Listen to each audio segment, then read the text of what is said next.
My dear friends, how are you all? कैसे सब लोग? अच्छे हैं? Today's topic which is friction, which we are going to study today, इसको continue करेंगे। हमने अब तक इस चैप्टर में क्या देखा था? हमने देखा था कि फ्रिक्शन क्या होता है और फ्रिक्शन किस तरह से एक अच्छी भी चीज है और ये हमें चैलेंज भी करता है। तो इन दो चीजें के बारे में हमने अब तक देखा है। आज जो हम देखने जा रहे हैं प्यारे बच्चों, so please listen here, let's start with this factors affecting friction. देखिए, फ्रिक्शन मेनली जो होता है तो वो रफनेस के ऊपर डिपेंड होता है। Friction depends on the materials properties such as roughness, कि आपका जो सरफेस है वो कितना रफ है। रफ समझते हो? रफ का मतलब क्या होता है कि स्मूथ है या उसके ऊपर बहुत सारे ऐसे पार्ट्स हैं जो लॉक हो सकते हैं एक दूसरे के अंदर, उसको रफनेस कहा जाता है। Right? So how clean the surfaces are. ठीक है, तो अब ये दो फैक्टर्स यहाँ पर हम बताने जा रहे हैं। पहला जो फैक्टर है बेटे, पहला है nature of the surfaces in contact. जो सरफेसेस इन कांटेक्ट है उनका नेचर क्या है? इसका मतलब वो स्मूथनेस या रफनेस की बात कर रहे हैं हम। स्मूथनेस या रफनेस की बात कर रहे हैं, इसका मतलब कि अगर मान लो कि आपके हाथ है, अगर एक दूसरे के ऊपर ऐसे आप इनको रब करो, राइट, तो हीट जनरेट होगा, है ना। लेकिन अगर आपके हाथों पे ऑयल लगा हुआ है हल्का सा, और अब आप रब करो, अब क्या होगा? स्मूथ हो गए आपके हाथ, है ना, तो ज्यादा रब हो जाएंगे, है ना। तो मतलब फ्रिक्शन कम हो रहा है जहां पर सरफेस बहुत स्मूथ हो गया। whenever the surface is very very smooth, at that place the friction reduces। और जो दूसरा पॉइंट है, दूसरा है how hard the surfaces press together। इसका मतलब क्या है? इसका मतलब ये होता है कि आपका जो सरफेस है ये एक सरफेस दूसरे सरफेस के साथ अगर ज्यादा दबा कर रख दिया हमने, दोनों को एकदम पक्का पकड़ा हुआ है, तो अब ये फ्रिक्शन ज्यादा हो जाएगा, एक दूसरे के ऊपर नहीं फिसलेगा, है ना। तो इस तरह से हम समझ सकते हैं कि अगर आपने बहुत अच्छी तरह से अगर उसको स्मूथ बनाया, ठीक है, तो वो तो एक फैक्टर है ही, लेकिन दूसरा फैक्टर है कि अगर उसका वजन ज्यादा है या फिर एक दूसरे से पकड़े हुए है तगड़ा, तो उस केस में भी फ्रिक्शन बढ़ जाएगा। ओके, तो ये दो फैक्टर्स है, how hard the surfaces press together. ये समझ में आए दो फैक्टर्स? पहला कौन सा? रफनेस या स्मूथनेस। और दूसरा कौन सा? दूसरा है एक दूसरे के साथ कितने पकड़े हुए हैं एक दूसरे को। Let's go ahead. अब देखेंगे बेटे कॉज ऑफ फ्रिक्शन। अब फ्रिक्शन एक्चुअली होता क्यों है इसके बारे में देखते हैं, आइए ध्यान दीजिए। यहां पर अगर आप देखोगे, सबसे ऊपर इस डायग्राम में देखिए, यहां पर एक वुडन प्लैंक है। This is small piece of wood, और उसके नीचे there is another piece of wood, right. Now if you see the surfaces between them, इन दोनों का जहां पर कांटेक्ट हो रहा है, जहां पर मिलाप हो रहा है इन दोनों का, एट दैट एग्जैक्ट प्लेस, अगर इसको मैं मैग्नीफाई करके आपको दिखा दूं, है ना, ये पूरा ऐसे करके मैग्नीफाई करके आपको दिख रहा है यहां पर, तो देखिए ये सरफेसेस, ऊपर वाला जो सरफेस है बेटा, ऊपर वाला सरफेस इस तरह से ऐसे ऐसे ऐसे ऐसे ऐसे ऐसे रफ है। आप बोलोगे वो तो सर स्ट्रेट स्ट्रेट दिखता है हमें। नहीं, ये स्ट्रेट आपको यहां पर दिख रहा है क्योंकि आप बहुत दूर से इसको देख रहे हो। जब आप माइक्रोस्कोप से इसको देखोगे तो आप पाओगे कि इसमें बहुत सारे ऐसे इरेगुलरिटीज है, ये पूरा पूरा प्लेन नहीं है। इसके कारण हमें क्या करना होगा, तो ये नीचे वाला सरफेस भी उसी तरह है और ऊपर वाला भी उसी तरह है। अब इसके कारण क्या होगा, जो ऊपर वाला सरफेस और नीचे वाला सरफेस है, जब एक दूसरे के कांटेक्ट में आएंगे तो क्या होगा, जब फिसलेंगे तो उनका जो इर्रेगुलर शेप है वो एक दूसरे के अंदर इंटरलॉक हो जाता है। क्या कहते हैं इसको, इंटरलॉकिंग। तो जब ये फिसलेगा तो उसका इर्रेगुलरिटी वहां पर देखिए, है ना, वो जो इर्रेगुलरिटी आपको वहां पर दिख रहा है, वो इर्रेगुलरिटी आपका फ्रिक्शन का कॉज बन जाएगा, है ना। जैसे 100 पता है आपको, 100 में कैसे होता है, बहुत सारे ऐसे ऐसे ऐसे ऐसे ऐसे ऐसे उसके दांत होते हैं, थ्रेड्स होते हैं। वो थ्रेड्स जो है वो जब फंस जाते हैं तो उसके कारण और भी ज्यादा फ्रिक्शन बढ़ जाता है, यस और no, right. So friction is caused due to interlocking of irregularities. ये जो इर्रेगुलरिटीज है इनका इंटरलॉकिंग होने के कारण दोनों सरफेस के बीच में फ्रिक्शन तैयार होता है। That is the reason for the friction. आगे लिखा है देखिए, smooth surfaces have minute irregularities between the two surfaces. जो स्मूथ है, तो स्मूथ का मतलब क्या हुआ, स्मूथ का मतलब हुआ कि उसमें इरेगुलरिटीज कम हो गई, और रफ का मतलब क्या हुआ, उसमें इरेगुलरिटी बढ़ गई, है ना। तो उसमें जो आपको ये सरफेस ऐसा जो प्लेन नहीं दिखता, जिसमें ऐसे कुछ इरेगुलरिटी दिखते हैं, वो रफ सरफेस कहलाता है। Okay, let's go ahead. ये स्टूडेंट को देखिए, ये क्या कर रहा है student. So this student is pushing a box, है ना।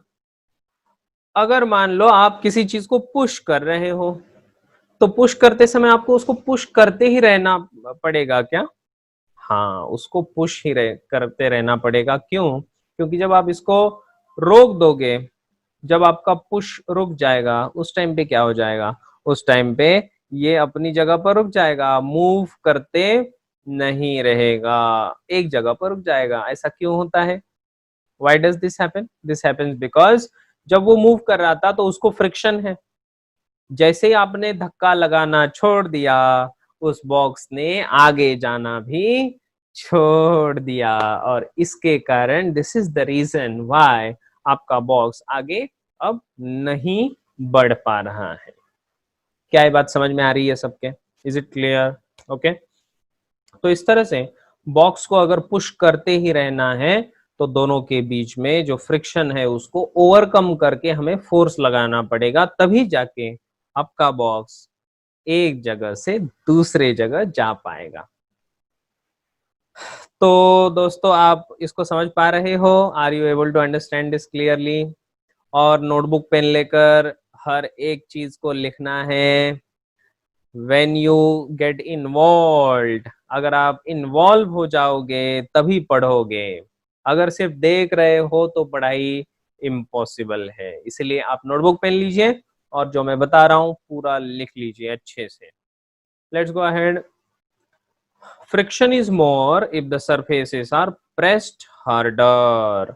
अब इसका मतलब पहले समझना पड़ेगा कि ये क्या है। देखिए ध्यान दीजिए सब लोग, यहां पर बच्चों ये देखिए, यहां पर एक बॉक्स रखा हुआ है वुड का, ये पहला बॉक्स, यहां पर वुड का दूसरा बॉक्स है, ये देखिए इस तरफ। अब ये जो नीचे वाला बॉक्स है बच्चों, ये नीचे वाले बॉक्स में ये एक सरफेस है, ये एक सरफेस है। यहां पर अगर देखा जाए तो यहां पर इसका जो वजन होगा वो इसको दबाएगा नीचे, यहां पर इसका जो वजन होगा वो इसको नीचे दबाएगा, यस और नो। अब अगर देखेंगे तो ये बड़ा वाला बॉक्स इसको नीचे दबा रहा है, ये छोटा वाला बॉक्स भी इसको नीचे दबा रहा है। सो जो ज्यादा प्रेस हो जाएगा नीचे के सरफेस से, उसको ज्यादा फ्रिक्शन मिलेगा। इसका मतलब जिसका वजन ज्यादा होगा वो उसको नीचे ज्यादा दबाएगा ना, और इसके कारण हम कह सकते हैं कि in this first case friction ज्यादा होगा और इस दूसरे केस में फ्रिक्शन कम होगा। क्या ये बात आपके समझ में आ गई, हैव यू अंडरस्टूड दिस। कि जितना ज्यादा प्रेस होगा एक दूसरे से उतना ज्यादा फ्रिक्शन होगा। पहले केस में यहाँ पर ज्यादा दब रहा है नीचे तो ज्यादा फ्रिक्शन, यहाँ पर कम दब रहा है नीचे तो कम फ्रिक्शन। आसान सी बात है, समझ में आया? क्लियर? सो इस तरह, तो ये हो गया आपका friction. This is called as friction. Very good. Now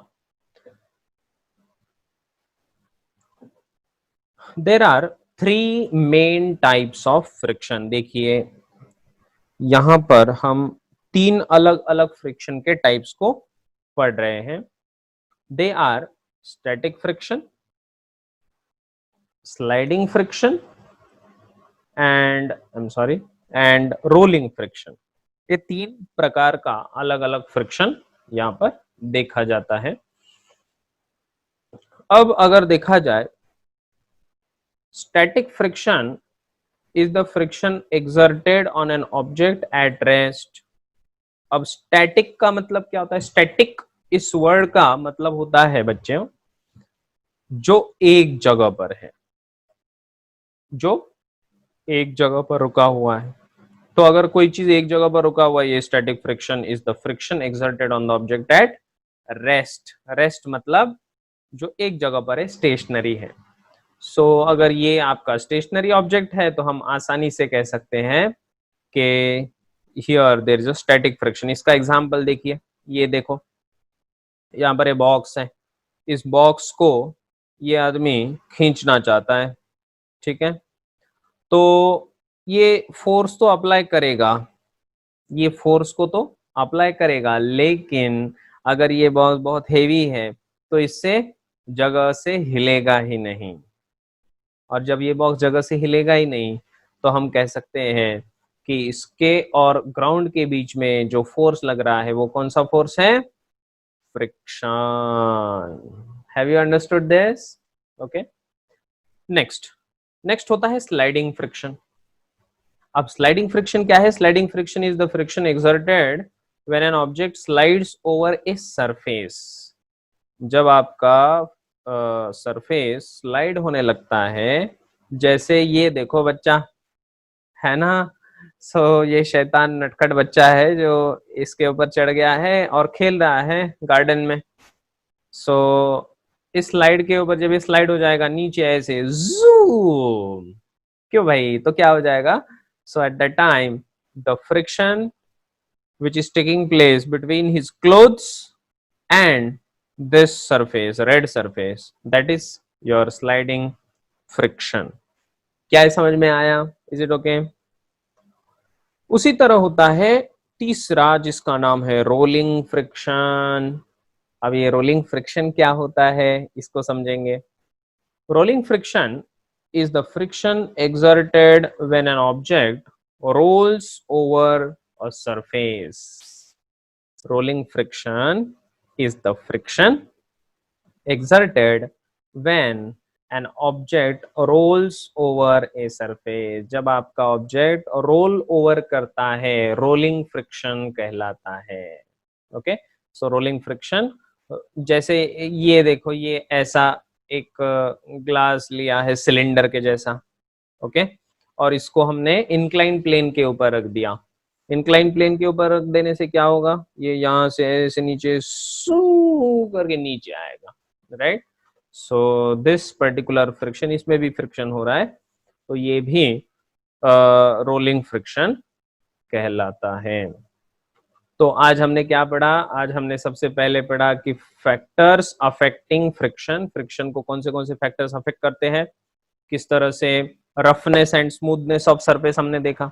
उसके बाद हमने देखा कि किस तरह एक दूसरे को चीजें जब ज्यादा दबाती है, प्रेस करती हैं, at that time whatever friction is generated, so that friction is the वो फ्रिक्शन के फोर्स को अफेक्ट करेगा ये factor.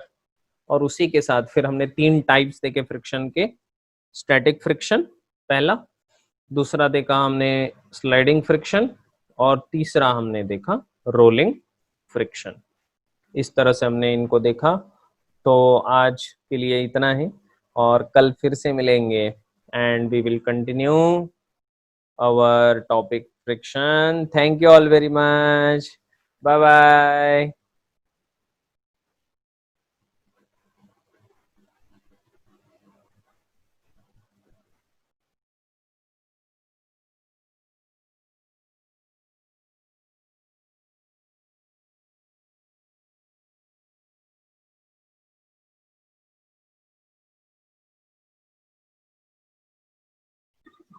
Hi, hello, welcome to Parmanu iCoach. How are you guys and girls? I hope you all are very well at your home with Parmanu iCoach. तो चलो बच्चों, आज हम आपका medals and non medals, materials, medals and non medals topic continue करेंगे। तो चलो आगे बढ़ते हैं। तो देखो बच्चों, अभी तक हमने क्या क्या देखा? Physical properties of metals, physical properties of non metals, अभी तक हमने देखा। यूजेस देखे हमने, एक्सेप्शन देखे। I hope you all understood the whole subject. Okay, तो आपने जो भी पढ़ा आपको सबको समझ में आया होगा। कोई क्वेश्चन है तो यू कैन आस्क। तो आज हम क्या पढ़ेंगे? Chemical reaction. अभी देखो, कल तक हमने फिजिकल प्रॉपर्टीज पढ़ा, लेकिन क्या बताया गया है? सिर्फ physical properties are not sufficient to discriminate और group metals and non metals. इसलिए अभी हम रिएक्शन करेंगे। किसका रिएक्शन करेंगे? मेटल्स और नॉन मेटल्स का। किसके साथ? अभी इधर देखते हैं। चलो, तो पहला है केमिकल प्रॉपर्टीज ऑफ मेटल्स में क्या है? अभी केमिकल प्रॉपर्टीज पढ़ना है, तो केमिकल प्रॉपर्टीज पढ़ना मतलब केमिकल रिएक्शन। फिजिकल प्रॉपर्टीज पढ़ना है तो रिएक्शन नहीं, लेकिन केमिकल प्रॉपर्टीज पढ़ना है तो रिएक्शन पढ़ना जरूरी है। अभी लग रहा होगा सर क्या है सर, रिएक्शन तो सर के ऊपर से जाता है। नहीं, ऐसी कुछ बात नहीं, ऐसी कोई बात नहीं। एक्चुअली जो रिएक्शन है ना, मोस्टली रिएक्शंस आपके डे टू डे लाइफ में रहता है। ये देखो, जो लेफ्ट साइड में दिख रहा है ना आपको, आयन दिख रहा है, उसको जंग लगा है। तो ये जंग लगना मतलब क्या है? ये जो आयन था उसका रिएक्शन किससे हुआ? ऑक्सीजन से हुआ। तो क्या बन गया? ऑक्साइड बन गया। तो ये रिएक्शन है। कितना सिंपल है। मतलब आप जितना भी देख रहे हैं ना, ऑक्सीडेशन होता है, इधर रिएक्शन विद ऑक्सीजन है। तो जो ऑक्सीजन होता है ना, तो वो क्या है? ऑक्सीजन होना मतलब जो फेरस है, अपना आयन है, उसका रिएक्शन होता है किससे? ऑक्सीजन। एटमॉस्फेयर में जो ऑक्सीजन है और जो मॉइस्चर है उससे रिएक्शन होता है, और क्या बनता है? उसका ऑक्साइड बनता है। अंडरस्टूड? तो ये है सिंपल रिएक्शन। और जो इधर दिख रहा है ना आपके राइट साइड में, वो है कॉपर वेसल। तो उसका भी रिएक्शन जब ऑक्सीजन से होता है तो वो ग्रीनिश लेयर बनता है। तो ये रहा इधर का रिएक्शन। तो क्या होता है देखो, when metal react with oxygen to form metal oxide, मतलब अभी मेटल जब ऑक्सीजन से रिएक्ट होती है ना, तो क्या बनता है? Metal oxide. तो लिखो, metal plus oxygen equals to oxide of that metal. Okay, तो ये रहा एक एग्जांपल। जो when copper is heated it combines with oxygen to form copper oxide. तो ये जो था एक एग्जांपल है। क्या है? कॉपर प्लस O2 क्या बन गया? 2Cu, मतलब ये ऑक्साइड बन गया। किसका ऑक्साइड? कॉपर का ऑक्साइड। आपको रिएक्शन मतलब आपको मेमोराइज नहीं करना है, सिर्फ आपको समझना है कि क्या हो रहा है। क्या हो रहा है? कॉपर है, ये हमारा कॉपर है। कॉपर रहता है तो उसको बहुत दिन बाद उसका रिएक्शन होता है ऑक्सीजन से, और वो बनता है जो ग्रीनिश है ना। अंदर तो कॉपर है, लेकिन जो ऊपर का लेयर है ना बच्चों, ऊपर का लेयर बनता है, वो जो लेयर है वो बनता है ग्रीनिश। मतलब ऊपर कॉपर और ऑक्सीजन उसका रिएक्शन होकर जो बनता है वो लेयर रहता है, वो रहता है कॉपर ऑक्साइड। और सेम हेयर, ये भी जो ऑक्सीजन, ये भी जो फेरस है, अंदर तो है, लेकिन ऊपर जो है ना, जो भी ये ब्लैक ब्लैक बना है ना, तो वो है फेरस ऑक्साइड। समझ गए आप लोग? यस। फिर इधर क्या बोला है? When aluminium is heated it combines with oxygen. ये सब रिएक्शन है। कोई भी मेटल अगर कंबाइन होता है किससे? ऑक्सीजन से, तो क्या बनता है? उसका ऑक्साइड बनता है। ओके, तो चलो अभी क्या है दूसरा एग्जांपल। और इधर क्या बताया देखो, some metals oxides are basic oxide because they react with water to form bases. तो इधर क्या बोला है? अभी ये ध्यान दो बच्चों, इधर बोला कि जो मेटल के ऑक्साइड है ना वो बेसिक रहते हैं। क्यों? क्योंकि अगर उसमें पानी डाल दिया तो क्या बनता है? अगर ऑक्साइड लिया, अभी देखो एक आपको मैं दिखाता हूं वीडियो। अभी क्या है इधर? ये मैग्नीशियम का फॉयल है, उसको जलाया तो ये नीचे गिर गया, उसका ये ऑक्साइड हो गया। ये जलाने के बाद क्या होता है? ऑक्साइड।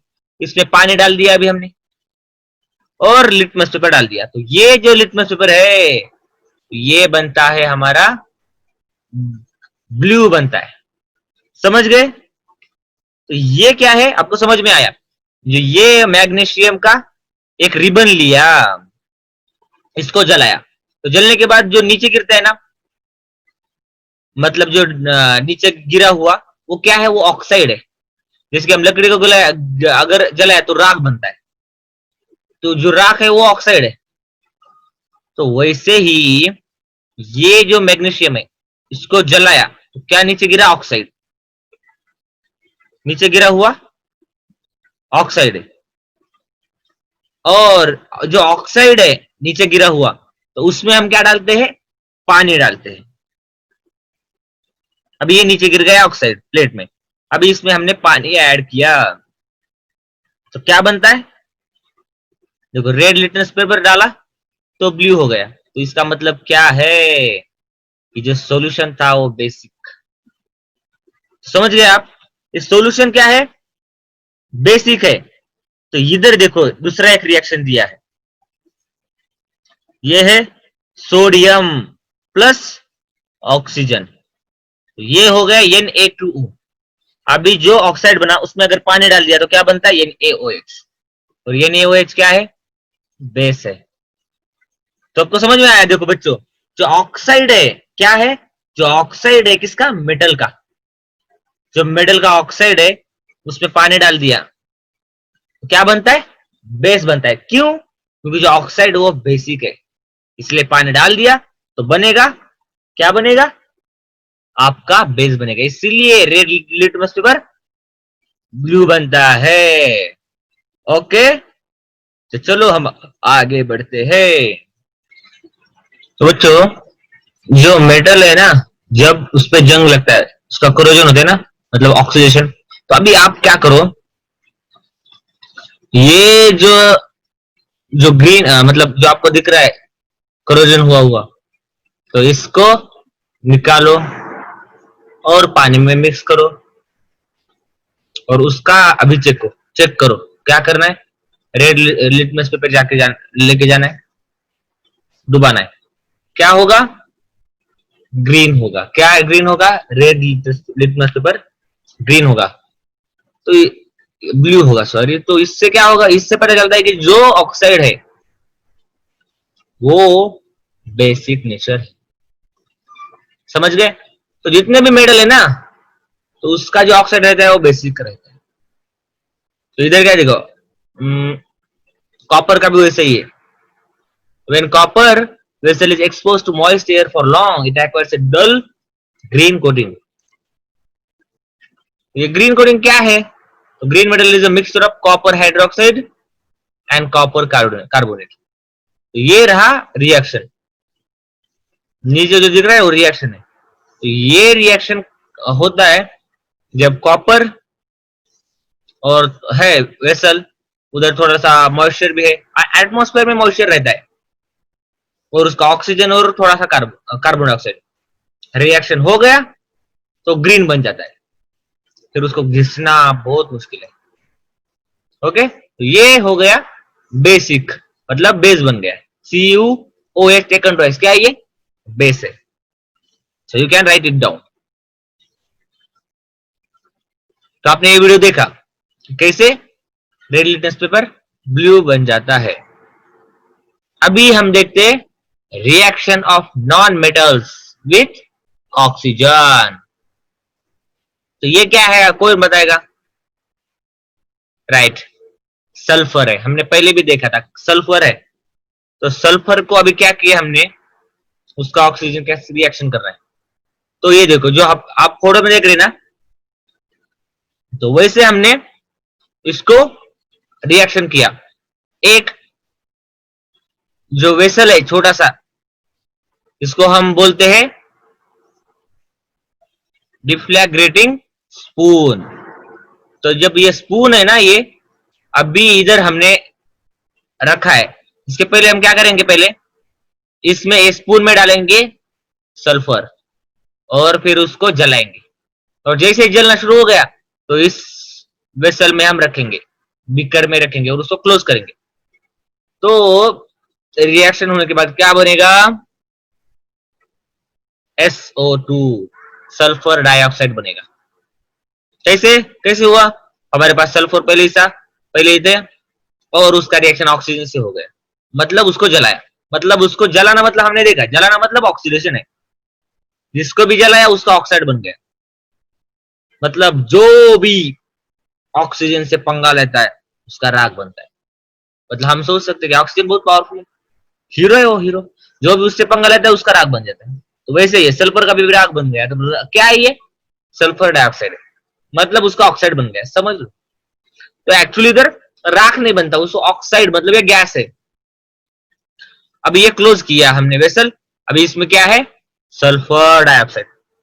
अभी वो गैस मतलब उसमें जितना भी बचा था ना, गैस है, थोड़ा सा पाउडर है, जो भी बचा था सल्फर डाइऑक्साइड, वो भी हमने पानी में डाल दिया।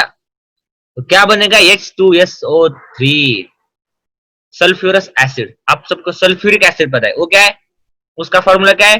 H2SO4, लेकिन इधर क्या है? H2SO3 है, ये सल्फ्यूरस एसिड है। तभी अभी सॉल्यूशन बन गया। अभी हम क्या करेंगे? रेड लिटमस पेपर लेंगे, डालेंगे, क्या होगा? रेड ही रहेगा। लेकिन अगर हम ब्लू लिटमस पेपर लेके जाएंगे, डुबाएंगे सॉल्यूशन में, क्या बनेगा? रेड बनेगा। अंडरस्टूड? तो ये क्या है? सल्फर डाइऑक्साइड, या फिर हम बोल सकते हैं कि जो नॉन मेटल है उसका ऑक्साइड क्या है? यस, वो है एसिडिक इन नेचर है। तो ये एसिड है, समझ रहे हैं ना आप लोग? जब मेटल का रिएक्शन हुआ ऑक्सीजन से, जो मेटल ऑक्साइड हुआ बना, तो वो क्या था? Basic in nature. और जो नॉन मेटल था उसका ऑक्साइड बन गया, वो क्या है? Acidic in nature. ओके, तो समझ गए बच्चों? या यस, जितने भी अभी मेटल देखो आप, जितने भी आपको पता है कितना एसिड क्या है और बेसिस क्या है, उसको रिकलेक्ट करो। सोडियम हाइड्रोक्साइड है, पता है, लेकिन सोडियम हाइड्रोक्साइड क्या है? सोडियम, जो मेटल है उसका बेस। फिर हमारे पास है HCl, या फिर हम बोल सकते H2SO4, सल्फ्यूरिक एसिड क्या है? H है, H2SO4। यस क्या है? प्रोमिनेंट है, यस नॉन मेटल है। तो जितने भी बेसिक है ना बेसिस, वो मेटल के ऑक्साइड से बने हैं, हाइड्रोक्साइड। और जो भी नॉन मेटल है ना, उसका जब कंबशन हुआ और उसका वाटर में डाल दिया ना, वो बनते हैं हमारे एसिड। ओके, तो हम देखेंगे रिएक्शन विथ, अभी हमने देखा रिएक्शन विथ ऑक्सीजन। अभी हम कल देखेंगे रिएक्शन विथ वाटर, और बहुत सारी रिएक्शन विथ वाटर है, रिएक्शन विथ एसिड है। अब हम सब कल परसों के लेक्चर में कंटिन्यू करेंगे। तो thank you for watching lecture patiently. अगर आपको वीडियो अच्छा लगा हो तो लाइक कीजिए, और हमारे चैनल को सब्सक्राइब कीजिए परमाणु आई कोच को। Thank you very very much.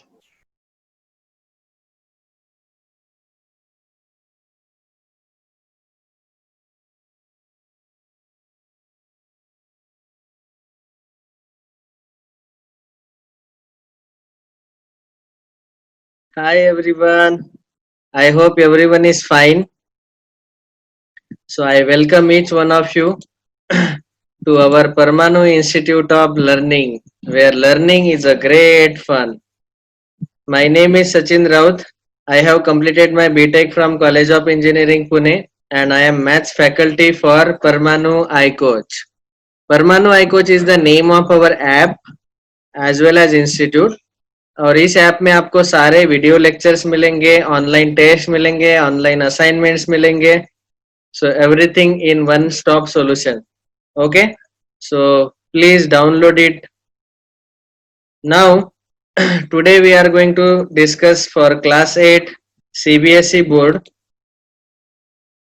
chapter number system part 3. So already we have covered till now two parts. Today we will discuss questions based on properties of rational numbers. So in the first part we have discussed different types of numbers, and then the last part we have discussed different properties of rational number. Let us solve questions based on this. Now बहुत हमने total 6 properties देखे थे. Let us quickly revise all those properties so that we can solve all the questions. Okay, before I proceed, please write proper notes in your notebook. If required, pause the video and write down. If you have any doubt in the lecture, go to live chat and ask. Solve the online assignment given on Parmanu iCoach in separate notebook and solve the online test sincerely for each lecture. Okay. So today we are going to discuss particularly the part of exercise 1.1, which is as per NCERT textbook. Let us recap what we discussed in previous part, that is properties of rational number. इसी के ऊपर हम question solve करने वाले हैं, तो इसीलिए पहले थ्योरी रिवाइज कर लेते हैं. तो पहला प्रॉपर्टी था closure property. We discuss total 6 properties. उसमें से पहला प्रॉपर्टी है closure property. What is meaning of closure property? Input type is equal to output. तो अगर इनपुट एडिशन में इनपुट नेचुरल नंबर्स है तो आउटपुट भी नेचुरल आता है. That means natural numbers are closed under addition like this. So we have seen that natural numbers are closed under addition and multiplication, but they are not closed under subtraction and division. Okay, I hope this is clear. Next, whole numbers are closed under addition, multiplication, but not subtraction and division. Integers are closed under addition, subtraction, multiplication, but not division. Rational numbers are closed under addition, subtraction, multiplication, but not division. But yes, they can be made closed under division if the divisor is non-zero. So this was our first property, closure property. Second, we discussed commutative property. Okay, so we have seen that all the 4 numbers are commutative under addition and multiplication, but they are not commutative under subtraction and division. Similarly, third property we discussed associative property, where all the natural numbers are associative under addition and multiplication, but not under subtraction and division. I hope you remember what was commutative property. Commute means to move. So when we say for addition, a plus b is equal to b plus a, x plus y is equal to y plus x. ऐसा अगर मिलता है तो we say commutative. What about associative? Associative means brackets. So if I change the position of brackets, x plus in bracket x plus y plus yz is equal to x plus in bracket y plus z. ये equal है, इसका मतलब associative property follow हो रहा है. Okay. Next property 4 we discussed identity property. तो इसमें हमने दो identities देखे, एक additive identity और एक multiplicative identity. 0 is the additive identity, क्योंकि रैशनल नंबर में अगर हमने 0 ऐड किया तो वही रैशनल नंबर मिलता है. Correct, and 1 is the multiplicative identity, rational number को 1 से मल्टीप्लाई किया तो वही नंबर मिलता है। आइडेंटिटी मतलब ये रैशनल नंबर अपना आइडेंटिटी सेम रखता है, ठीक है। So therefore this is called as identity property. So this is also true for integers, whole numbers and natural numbers. Okay, fifth property we discussed was inverse property. इसमें भी दो part देखे थे, एक था एडिटिव इनवर्स और दूसरा था मल्टीप्लिकेटिव इनवर्स। तो एडिटिव इनवर्स में क्या देखा हमने, बोलो। एक नंबर a अपॉन बी है रैशनल नंबर, तो उसका निगेटिव आएगा निगेटिव a अपॉन बी, और इन दोनों का एडिशन हमेशा क्या आता है, 0। इन दोनों का एडिशन 0 आता है, इसीलिए हम इन दोनों को बोलते हैं additive inverse of each other और negative of each other. Means negative of 5/8 is -5/8 and negative of -5/8 is 5/8, क्योंकि दोनों का एडिशन 0 आता है। Okay, and multiplicative inverse it is also called as reciprocal of a number. अगर मैंने दो number का मल्टीप्लिकेशन लिया और वो मल्टीप्लिकेशन 1 आता है, then those two numbers are called as reciprocal of each other और multiplicative inverse of each other. जैसे 5/3 और 3/5। So 5/3 is reciprocal of 3/5 and 3/5 is reciprocal of 5/3. Okay. There is no rational number which when multiplied by 0 gives 1 and 0 has no reciprocal. Please remember this. Then we discuss distributive property. इसके भी दो parts देखे हमने, multiplication over addition and multiplication over subtraction. So that is a into b plus c equals to a into b plus a into c and a into b minus c equals to a into b minus a into c. So इन दोनों cases में answer equal आता है, इसीलिए हम बोलते हैं कि ये प्रॉपर्टी रैशनल नंबर्स फॉलो करते हैं। So rational numbers are distributive over addition and over subtraction. So this was the summary. We have discussed these 6 properties of rational numbers. Let us solve questions. So question 1, this is question 1 from exercise 1.1. Using appropriate properties, find out this product, addition, subtraction, multiplication. So now observe carefully. -2/3 into 3/5 plus 5/2 minus 3/5 into 1/6. देखो, हमने already previous standard में multiplication, addition, subtraction, division of rational numbers देखा है, तो उसको वैसे solve कर सकते हैं. First we use BODMAS rule here and we can simplify and get the answer. There is no wrong in that, but the question is we have to use the properties. ठीक है, तो हमारे पास अभी 6 properties है. Closure property, commutative property, associative property, identity property, inverse property and distributive property. इन 6 में से कोई भी एक एक हमें प्रॉपर्टी यूज करना है और इसको सिंप्लीफाई करना है. तो इसका वैल्यू हमें फाइंड करना है. So now let us try to find out the value using properties. तो सबसे पहले हम क्या करेंगे, यहाँ पे ये जो -3/5 है उसको पहले ब्रैकेट में लिख लिया और अभी हम स्क्वायर ब्रैकेट डाल रहे. कहाँ पे स्क्वायर ब्रैकेट डाल रहे, देखो हमने क्या किया, 5/2 को आखिरी में शिफ्ट कर दिया और ये जो दोनों मल्टीप्लिकेशन वाले टर्म्स है इन दोनों को साथ में लिख लिया. ठीक है, that is -2/3 into 3/5 plus -3/5 into 1/6. इन दोनों को साथ में लिया और 5/2 को शिफ्ट कर दिया. तो एक्चुअली हमने क्या किया पता है, 5/2 को यहाँ शिफ्ट किया और ये इस पूरे टर्म को यहाँ शिफ्ट किया. This shifting is called as commutative property. Do you remember a plus b is equal to b plus a? yes, तो यहाँ पे एडिशन ही है 5/2 प्लस दिस वन. इसको नेगेटिव ऑफ 3/5 ले सकते हैं. तो इसीलिए ये कम्यूटेटिव प्रॉपर्टी है. ये रीजन आपको लिखना जरूरी है because in subjective exams this reasons carry marks. Okay, now let us try to look at this bracket. अभी इस ब्रैकेट में आप देखेंगे कि यहाँ पे 3/5 है, यहाँ पे भी 3/5 है, यहाँ निगेटिव साइन है, यहाँ निगेटिव साइन है। तो हम क्या कर सकते हैं अभी, दोनों यहाँ पे निगेटिव 3/5 लिख लो और यहाँ निगेटिव 3/5 ऑलरेडी है, दोनों जगह -3/5 लिख लिया, क्योंकि ये माइनस साइन इसको दिया, ये माइनस साइन यहाँ पे ऑलरेडी है। Now if you observe carefully, observe distributive property. Distributive property में हमें पता है a into B plus a into सी।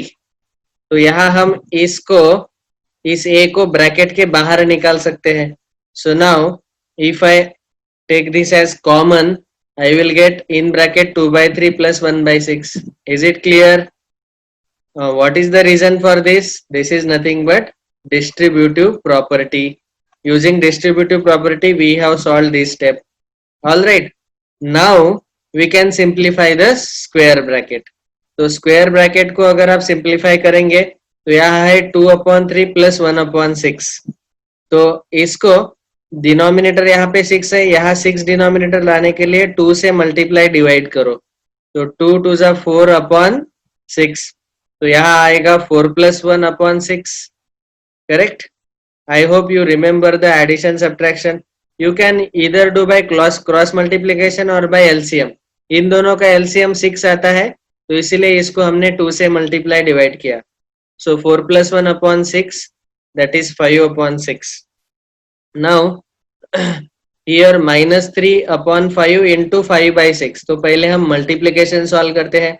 यहाँ 5 कैंसल होगा और -3/6, यहाँ 3 1 जा 3 2 जा 6, सो -1/2 बचेगा.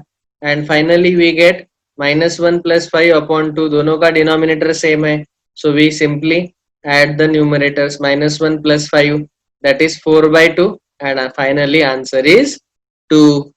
I hope this is clear. देखो, actually this was very lengthy question, but because of properties it has become very short. Okay, next second question, using properties find the value of this. तो अभी यहाँ पे आप observe करो, here is 2/5, here is also 2/5.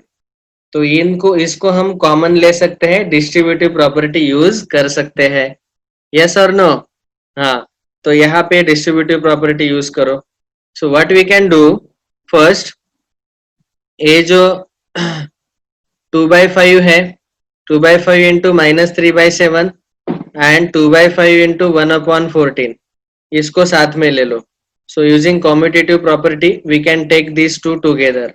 Okay, और ये बचे हुए दोनों जो टर्म्स है, कौन सा बचे हुए, कौन सा टर्म बचा है, ये -1/6 3/2. देखो टोटल यहाँ पे ये पहला टर्म है, दोनों का मल्टीप्लिकेशन, ये दूसरा टर्म, ये तीसरा टर्म. इसमें से हमने पहला और तीसरा साथ में लिया, ठीक है. और ये -1/6 इंटू 3/2 जो है ना, इसका आंसर देखो क्या आता है, 3 1 जा 3 2 जा 6, तो यहाँ -1/4 आता है, तो वो यहाँ लिख लिया. I hope this is clear. तो इसका आंसर -1/4 यहाँ पहले ही कैलकुलेट कर लिया. अभी इन दोनों टर्म को हमने कम्यूट किया. कम्यूट मीन्स स्वैप किया, इन दोनों को स्वैप किया, -1/4 आगे भेजा, इसको पीछे लिया. अभी इन दोनों टर्म्स में 2/5 कॉमन ले सकते हैं बाय डिस्ट्रीब्यूटिव प्रॉपर्टी. तो ब्रैकेट में बचेगा -3/7 + 1/4 -1/4 एज इट इज. इसको क्रॉस मल्टीप्लाई करके सॉल्व करो या एलसीएम लेके सॉल्व करो. Bye LCM this is easy. 2 से मल्टीप्लाई डिवाइड करेंगे तो -6 आएगा, यहाँ -6 + 1/14, दैट इज -5/14. 2/5 इंटू -5/14 -1/4, या 5 कैंसिल होगा एंड 2 1 जा 2 7 जा, -1/7 -1/4, that is now cross multiply, 7 4 जा 28, -4 -7 -11/28. I hope this is clear. So like this we can solve the question by using properties. तो हमने specifically commutative और distributive ये दो properties use किए. Okay. Second question. Write the additive inverse of each of the following. So additive inverse means what? Negative of a number. तो अगर 2/8 है तो उसका नेगेटिव क्या आएगा, -2/8. -5/9 ऑलरेडी नेगेटिव है तो उसका नेगेटिव आएगा +5/9.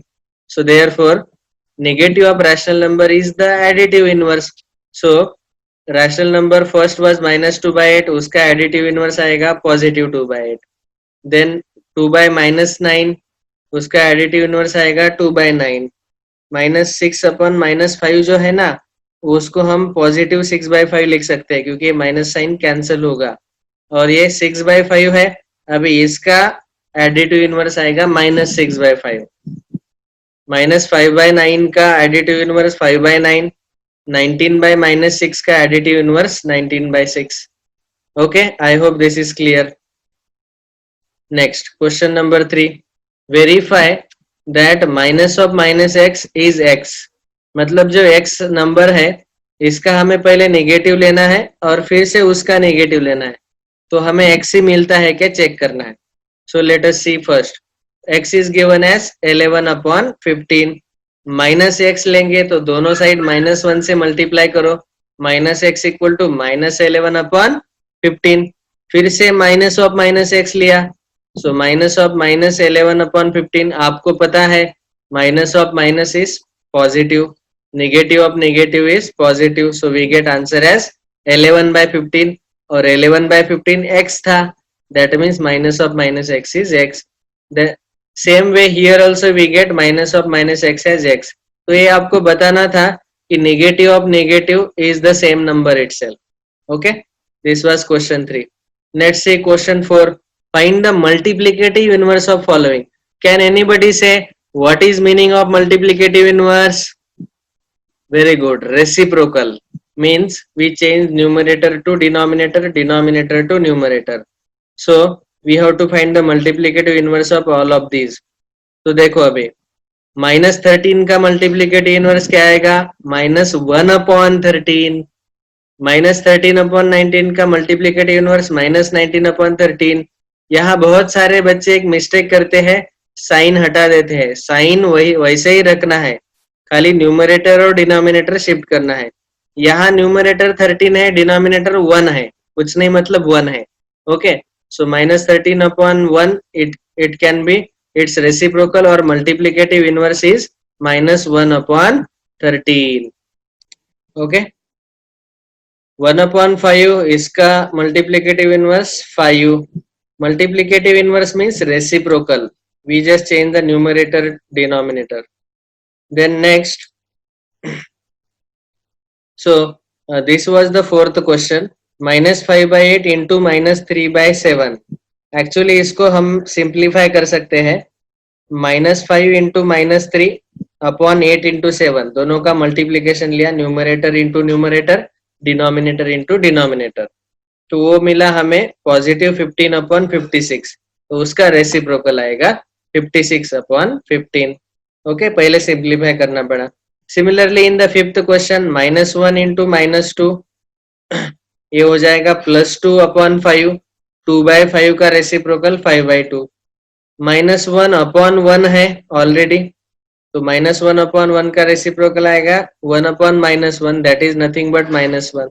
Okay, so this is how we get the multiplicative inverse. Now the next question is we have to name the property. So name the property under multiplication used in each of the following. This is the question. So property under multiplication we have to name that property. Okay, तो ये total 3 questions है. Let us see what is the answer. देखो पहले observe करो. -4/5 into 1 or 1 into -4/5 is equal to -4/5. Can you say what is this property? Very good. Identity property for multiplication. Multiplicative identity. Yes.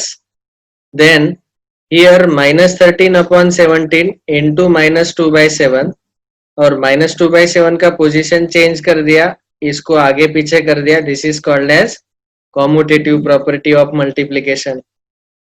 Now these two are multiplied and answer is 1.